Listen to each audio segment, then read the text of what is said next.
সালামপুরের PHE দপ্তরের pipeline বসাতে গিয়ে ডালমিয়া কলিয়ারিতে মাটি চাপা পড়ে মৃত্যু হয় 3 শ্রমিকের। সেই সূত্রে বুধবার ঘটনাস্থলে পরিদর্শনে এলেন প্রাক্তন সাংসদ ও সিআইটির জেলা সম্পাদক বংশগোপাল চৌধুরী সহ পিএইচির আধিকারিকেরা।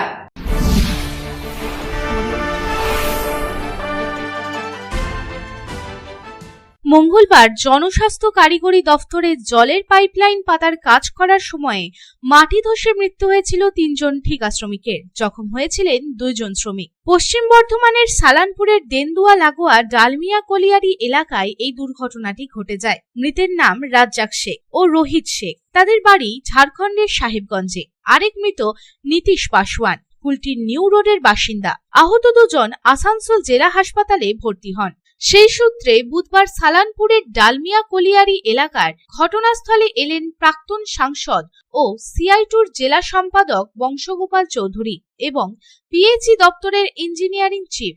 তারা ঘটনাস্থলে আসেন এবং ঘটনাস্থল পরিদর্শন করে দেখেন।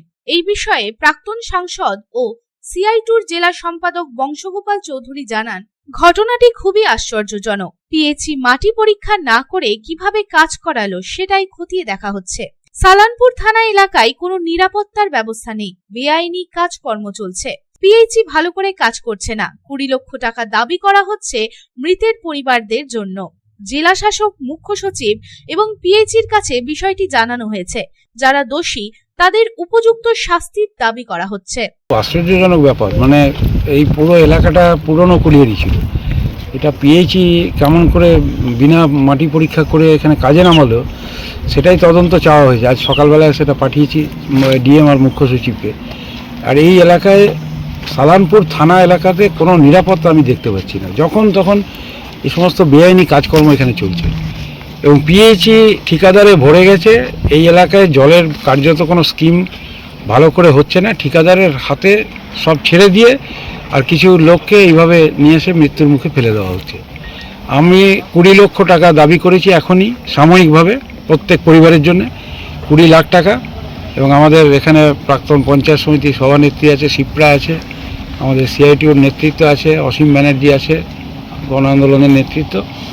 20 লাখ টাকা ইতিমধ্যে সকাল 9টার সময় দাবি করা হয়েছে। মেল মারফত জেলা শাসক, মুখ্য সচিব এবং পিএইচির ইঞ্জিনিয়ারিং চিফের কাছে পাঠানো হয়েছে। এখান থেকে এখন মৃত পরিবারের সঙ্গে কথা হলো।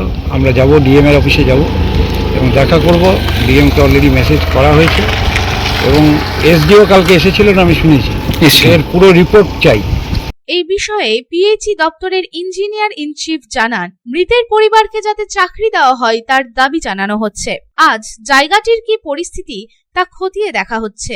কিভাবে মাটি চাপা পড়ে মৃত্যু হয়েছে শ্রমিকদের এই বিষয়ে তদন্ত শুরু করা হবে।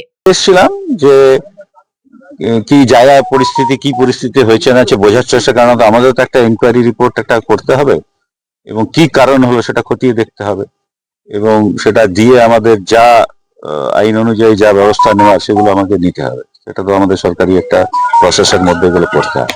সেই জন্য এটা বুঝে না, সচক্ষে না দেখলে তো বোঝা যায় না। অতএব যা শুনলাম যে মাটি পড়ে গেছে, কিছু লুজ মাটি ধারে ছিল, পড়ে গিয়ে হয়েছে, কিন্তু এত বেশিও মাটি পড়েনি। আমি যা দেখছি সেটা পুরো ইনভেস্টিগেশন করবে, পোস্টমর্টম হচ্ছে, সেই সব নিয়ে বেরোবে। সবকিছু মিলে মিশিয়ে আমরা একটা রিপোর্ট সরকারকে জমা দেবো। সেই হিসেবে আমরা এসেছি। এটা আমাদের কাজের মধ্যেই পড়ে, ইনভেস্টিগেশন করে বার করা।